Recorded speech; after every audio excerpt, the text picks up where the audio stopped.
Hi, Brian. Hey, how's it going? Good. How are you? Doing well, doing well. Nice to see you. So good to see you guys. Yeah.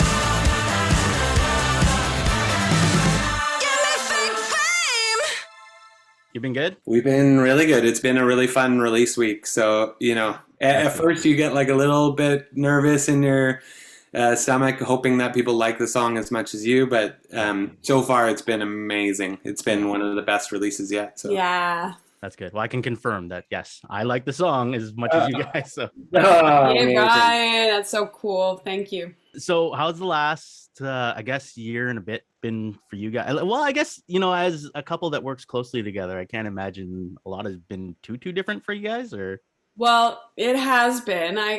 Yeah. We What would you can't, say to that? It's been different because we it's travel so hard. much. Yeah, it's hard to right. not get to play shows, and there's so much restriction on the things we enjoy doing, like going Yeah. out to see Hmm. shows, going to karaoke, going to like go out for good dinners, all that kind of stuff. But it's okay. We're doing good. Yeah, that's good. That's good. Yeah. What about the last few years with you guys musically? Now, to my record player, you guys haven't really gone anywhere because this has been a regular Perfect. rotation in the household. Nice. And then I noticed like back in November, you guys, released full performance videos of Black to Gold and of Phases, which was like a total treat. Has the last few years for you guys been focusing on getting up to this, like this release and the next album, or?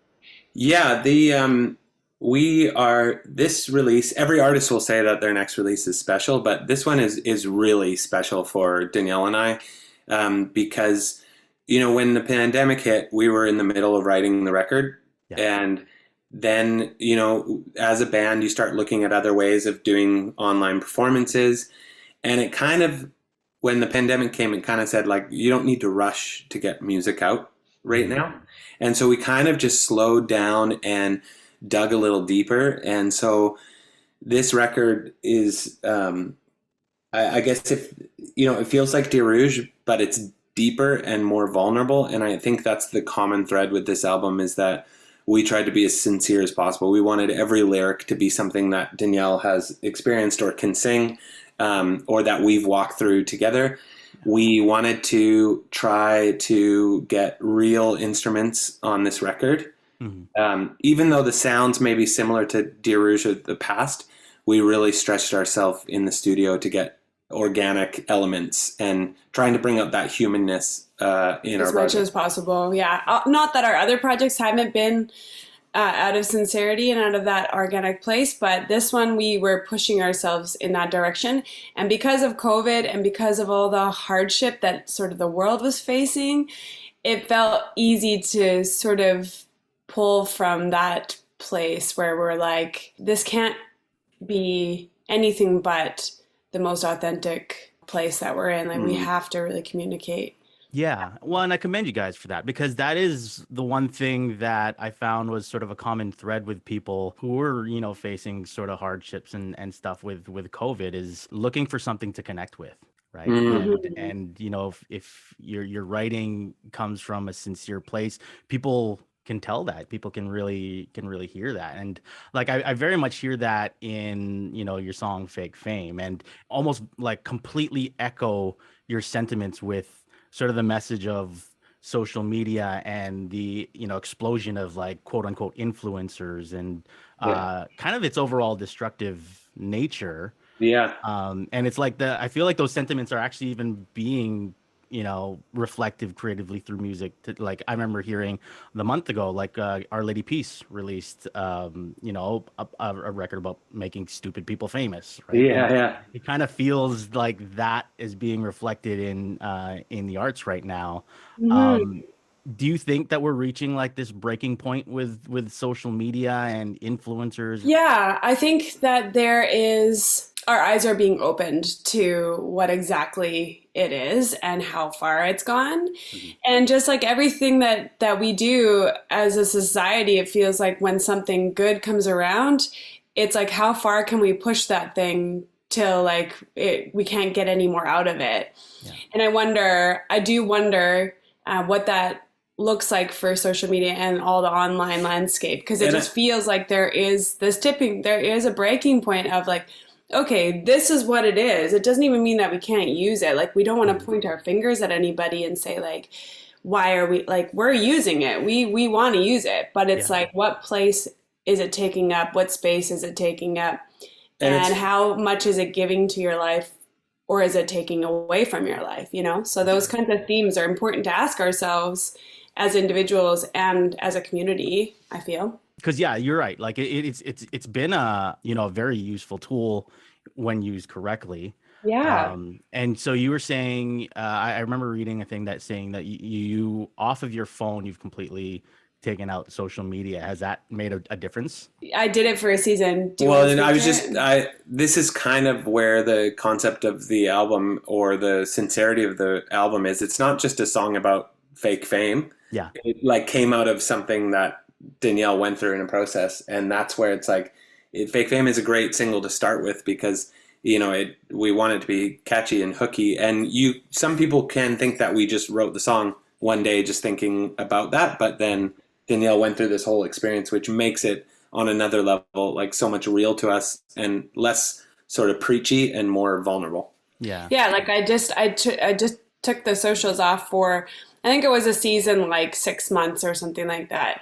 And I just felt the effects. Like I felt myself being able to heal a little bit more from stuff I was going through, being able to like recognize how grateful I am for what I have. And I say to some people like, human beings have this crazy instinct to just like compare ourselves to the person next door. It's Yeah. like almost impossible for us to not see somebody and think like, I wish I had more of that. Yeah. And like, I wish I was whatever it is, prettier or smarter or all the things. Like when we just like, we all have these pieces in us that want to compare and be competitive. Yeah. And you'd be And comparing it to something that's curated, right? That's something exactly, people it's put not their even best selves real. forward.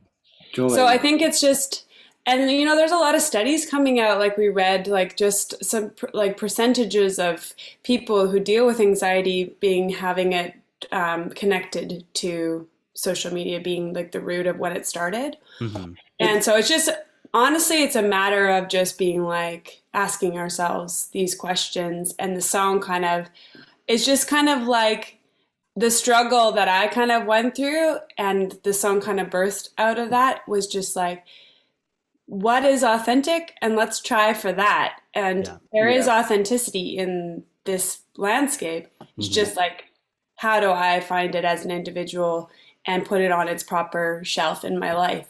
That's like the conversation, right? That's I great. have them back on my phone. Like I have all the because we need to use it for the band, but social, it's but I had like this feeling of anxiety when I was putting them back on. I was like, oh gosh, like so I just put them on the very last page of my phone so that I wouldn't Yeah. like just instantly like in conversation be bored and just grab my phone and see what other people were doing, or like just setting myself up to like not have it be the first and last thing that I do in a day, you know? Yeah, well, because you know, like I'm kind of the same way, right? And it's like I have social media on my phone because, you know, really purely because of the radio station and it's marketing and everything, and I get that part of it. But when you get into the personal stuff, I find that if I post something, for whatever reason, I want to check 5 minutes later. Has anybody seen this? Has anybody liked this? Yeah. And you Is it kind of get worthy of, yeah. hooked, right? So I try kind of doing the same thing, but instead of like even deleting it off my phone, trying to sort of train myself to anytime my phone buzzes with like somebody commented on your Facebook thing, Mm. to try to leave it alone, because we kind of have this like Pavlovian response Totally. Yeah. notifications, right? And that's like, you know, it's a true indicator that we have hit the pendulum of social media when Apple is trying to sell us that they have time periods for your phone and there's calm apps and, you know, Silent retreats. a big thing for me, and I think we like talking about this conversation because we're kind of like, we're in it just as much as everyone else is, and it's kind of a thought that everybody has. Like when we explain this concept of the song, people are like, "Oh yeah, I totally relate to it because we need it, we want to use it, but we want to do it properly." Mm-hmm. And for me, a big thing was turning off all notifications, so that like intentionally go to like see what happened, you know? And especially being a band, you can get notifications all the time, and that buzz in your pocket just like all day long. Yeah, that's right. That's right.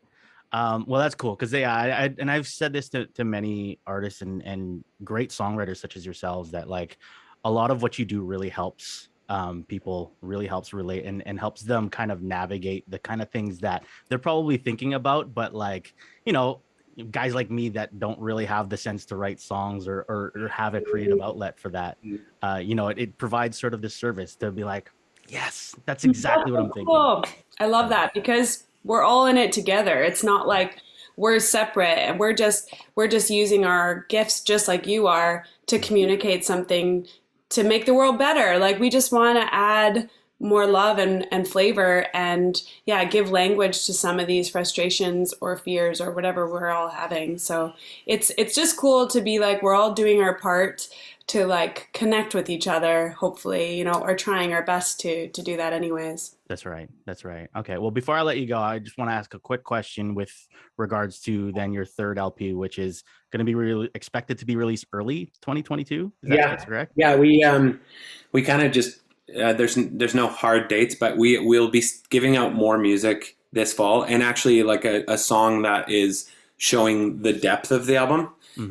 So you'll kind of see the parameters of where we were working in, which is really cool. It's one of the most special songs on the album. But then early next year we're going to be up, and hopefully all the COVID stuff is figured out, and next summer, you know, we're playing Rifflandia or Rock the Shores in Victoria, and those festivals, you know, if we get the full go ahead, those festivals hopefully next year will be insane. Yeah. Oh yeah, I cannot wait for that. Well, thank you guys so much for your time. Thanks, I also Brian. wanted to say I never got to see you in person and congratulate you in person on, you know, 10 years of marriage. You guys reached the double-digit club, so congratulations. Yeah, we're a fan of love, of marriage. We're kicking it. We're kicking it old school. Thank you guys so much for your time. Thanks, Hey. Brian. Yeah, send our best to the rest of the station. We'll do. All right, Take care. peace.